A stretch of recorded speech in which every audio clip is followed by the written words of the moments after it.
继续来关心以色列23对黎巴嫩首都发动6月份以来头一届空袭，包括一个高阶军事指挥官在内，造成5个人死亡，25个人受伤。那真主党这边是讲，这一届攻击已经下过新的红线。这栋伫个贝鲁特南边的建筑保护炸弹轰炸，外墙的阿蒙图砖仔钢落来，甲停伫下骹的车拢喊歹去。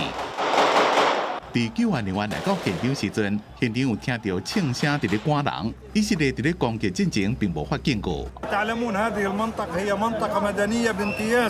最近几礼拜，以色列军方加强对黎巴嫩南部的空袭，而且以色列加美国也对黎巴嫩施加压力，要求因解除真主党的武装。23对黎巴嫩首都发动自6月以来第一遍的空袭，消灭真主党的高阶军事指挥官塔布塔拜。 רמטכ"ל ארגון הטרור חיזבאללה, ת"י הוא רב מרצחים. ידיו מגואלות בדם של ישראלים ואמריקנים רבים. ולא בכדי, ארצות הברית הציעה פרס כספי של $5 מיליון על הראש שלו.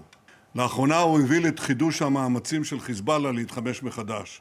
זה כמובן לאחר המכות הקשות שחיזבאללה ספג במבצע הביפרים.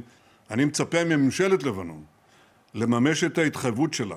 真主党讲，这边攻击发生的时间，拄好是以色列甲真主党停火1年，会互冲突愈来愈紧张，也拄好是天主教教宗良14世要来黎巴嫩访问6天的前几天。هذا العدوان اليوم على الضاحية الجنوبية يخرق خط أحمر جديد سبق أن أغلق 以色列讲，真主党即马想要搁重建军事能力，但是支持解除真主党武装的黎巴嫩政府否认相关指控，强调因有派军队驻守伫咧南部，只是黎巴嫩的军队欠资金资源无够，需要外界斗相共。公司新闻吴文玲编译。